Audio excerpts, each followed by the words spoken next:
সালমান ফারসি রাদিয়াল্লাহু তাআলা আনহু আল্লাহ রসুল সাল্লাল্লাহু আলাইহি সাল্লামকে পরামর্শ দিয়েছিলেন, ইয়া রাসূলুল্লাহ, ইয়া হাবিবাল্লাহ, আমাদের দেশে এই খন্দক নামক পদ্ধতির মাধ্যমে শত্রুর মোকাবেলা করা হয়।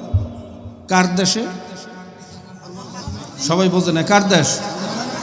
সালমান ফারসির দেশ ছিল কোন দেশ? পারস্য। কোন দেশ? পারস্য কি কোনো মুসলমানের দেশ না কাফেরদের দেশ? অগ্নিপূজক মূর্তি পূজকদের দেশ, মাজুসিদের দেশ। তাহলে তাদের দেশে খন্দক নামক পদ্ধতিতে শত্রুর মোকাবেলা করে। এই পদ্ধতিটা তাহলে মুসলমানদের পদ্ধতি না, কাদের পদ্ধতি? কিন্তু আল্লাহর রসুল সেই পদ্ধতি গ্রহণ করছেন না করেন না? তা ওইটা জেহাদ হইবে। বর্তমান জমানায় আদর্শ বাস্তবায়নের জন্য ভোট নামক পদ্ধতি নিয়ে আসছে। এখন ভোট দিয়ে মোকাবেলা করলে এটা জেহাদ হবে না? যদি এটা জেহাদ না হয় তাহলে খন্দকের যুদ্ধ জেহাদ না, আফগানিস্তানে ওটা জেহাদ না। আফগানিস্তানে যেই পদ্ধতি অবলম্বন করছে সে পদ্ধতি আল্লাহ রসুলের পদ্ধতি না। কি কথা কন লাগা? আল্লাহর রসুল কি প্লেনে চড়িয়ে মোকাবেলা করছেন? আল্লাহ রসুল কি কেলাশিনকভ নেছেন? আল্লাহ রসুল কি AK-47 নেছেন? কতক্ষণ? তা আফগানিস্তানে তো মোজাহিদরা সেইটা নেছেন, তো এটাও জেহাদ না। কতক্ষণ নাখা কতুল আহাম্মকের দল।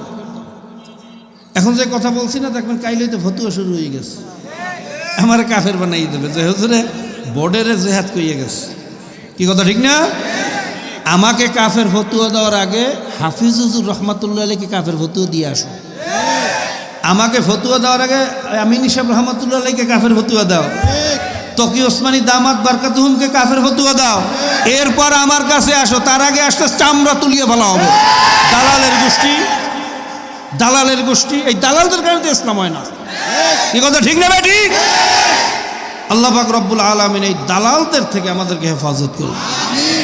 ভাই কি যে মুসিবতে আছে, তুমি কোনো পদ্ধতিও দাও না, অথচ যারা চেষ্টা ফিকির করতেছে এত কষ্ট করিয়া, এত বাইরা ঘাম ঝরাইয়া, জান খুয়াইয়া, রক্ত ঝরাইয়া, জেলে যাইয়া এই আল্লাহ রসুল আদর্শ বাস্তবায়নের জন্য কিছু মানুষ চেষ্টা করতেছে, তাদের বিরুদ্ধে ফতুয়াবাজি করিয়ে বেড়াইতেছে। কি কথা ঠিক না? আল্লাহ পাক রব্বুল আলামিন এই ফাত্তানদের থেকে আমাদেরকে হেফাজত করুন। কাজী বাবা, বড় ফেতনার জমানায় আমরা আছি। আল্লাহ পাকের খাস মেহেরবানি ছাড়া এই রাস্তা চলা বড় কঠিন। আমাদের শায়খ ও মুর্শিদ হযরত পীর সাহেব হুজুর চরমনায় নওয়ার আল্লাহু মারকাদাহু, তিনি বলতেন, আমি অনেক চিন্তা করিয়ে দেখছি পীর মুরিদিতে যে কি মজা আমি ফজলুল করিম খুব ভালো করে বুঝি। শুধু পীর মুরিদিতে কি মজা বাবা, চরমনাই অলগ হচ্ছে ভালো বুঝুন না। বর্তমান জমানায় মনে আর কেউ নাই। কি দাবিটা ভুল করছি না ঠিক করছি? আমরা কি এটা বুঝি না যে হাদিয়া পাওয়া যায়, লোকজনের ভালোবাসা পাওয়া যায়, সব দলের লোক ভাইরা মুরিদ বানানো যায়? কথা ঠিক না? কিন্তু আমি আব্বাজান বলতেন, আমি চিন্তা করে দেখছি কিয়ামতের ময়দানে যদি আল্লাহ পাক ধরিয়ে বসে, ফজলুল করিম, ফজলুল করিম, তোর সামনে জেনার আইন পাশ হয়েছে, মদের আইন পাশ হয়েছে, আমার আদর্শ সমাজ থেকে দূর হয়েছে, তুই আমার আদর্শ বাস্তবায়নের জন্য কি চেষ্টা করছিস? তখন কি উত্তর দেব? সেই উত্তর ঠিক করার জন্য এই কাঁটাযুক্ত রাস্তা, রক্ত ঝরার রাস্তা, মাইর খাওয়ার রাস্তা, জেলে যাওয়ার রাস্তা। কি কথা ঠিক না? কাজী বাবা, এরপরেও যারা বলেন সিয়াসত মে হালাকাত হয়, হুকুমত সে কামিয়াবি নেই আয়েগা, জেহাদ ফাসাদ হয়, আমি ওই সমস্ত বন্ধুদেরকে বলবো, যদি বলেন হুকুমতের দ্বারা কামিয়াবি হবে না, তাহলে আল্লাহর রসুল হুকুমত প্রতিষ্ঠিত করে ভুল করছেন? সাহাবায়ে কেরাম ভুল করছেন? যদি বলেন সিয়াসত মে হালাকাত হয়, রাজনীতি আমরা পছন্দ করি না, এটা ধ্বংসাত্মক, তা আল্লাহর রসুল কি রাজনীতি করেন নাই? রাষ্ট্র পরিচালনা করেন নাই? যদি বলেন রাজনীতি পছন্দ করি না, একথা হিন্দুরা বলতে পারে।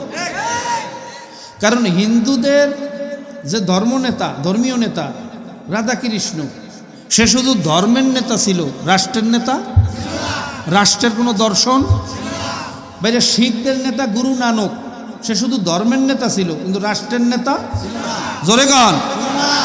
গৌতম বুদ্ধ বৌদ্ধদের নেতা, সে শুধু ধর্মের নেতা ছিল, রাষ্ট্রের নেতা। কিন্তু আমার নবী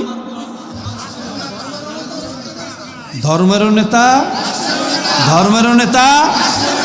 তাই যদি বলেন হুকুমত সে কামিয়াবি নেই আয়েগা, রাজনীতি আমরা পছন্দ করি না, আপনি বড় জোর গুরু নানকের উম্মত হইতে পারেন, আপনি ভাইরা শ্রীকৃষ্ণের উম্মত হইতে পারেন, গৌতম বুদ্ধের উম্মত হইতে পারেন, নবী মোহাম্মদের উম্মত হইতে পারেন নাই। এ কথা ঠিক না ভাই? ঠিক। নবী মোহাম্মদের উম্মত হইতে হইলে মসজিদের ভিতরে ধর্ম চলবে, রাষ্ট্রের ভিতরে ধর্ম চলবে। কথা ঠিক না ভাই? ঠিক। আল্লাহ আমাদেরকে বোঝার এবং আমল করার তৌফিক দান করুন। বাইরে যে মদিনার সনদ, মদিনার সনদ শোনেন, এই জিনিসটা কি?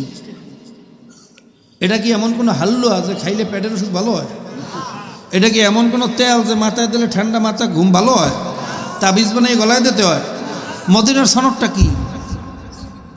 মদিনার সনদ তো ওই জিনিস, এই দুনিয়ার মধ্যে সর্বপ্রথম যিনি লিখিত সংবিধান প্রণয়ন করছেন আমার নবী জনাবে মুহাম্মদুর রাসূলুল্লাহ সাল্লাল্লাহু আলাইহি ওয়াসাল্লাম। তেনার আগে এই দুনিয়ায় কোনো মনীষী, কোনো সাহিত্যিক, কোনো গবেষক, কোনো বৈজ্ঞানিক লিখিত কোনো সংবিধান প্রণয়ন করতে পারেন নাই। সেই লিখিত সংবিধান কিভাবে রাষ্ট্র চলবে, কিভাবে বিচার হবে, সেই সংবিধানের নামই তো হইল মদিনার সনদ। আর কপালপুরা কিছু বাইরে নামধারী আলেমের গোষ্ঠী, কপালপুরা কিছু নামধারী পীরের গোষ্ঠী, এরা কয় আমরা রাজনীতি পছন্দ করি না। তা তুমি কি পেট নীতি পছন্দ করো? পেট নীতি পছন্দ করো? আল্লাহ পাক রব্বুল আলামিন আমাদেরকে খাঁটি মোমেন হওয়ার তৌফিক দান করুন। বাইরে যে কথাগুলো বললাম, একটু বলেন তো কথাগুলো কি সত্য বললাম না মিথ্যা বললাম?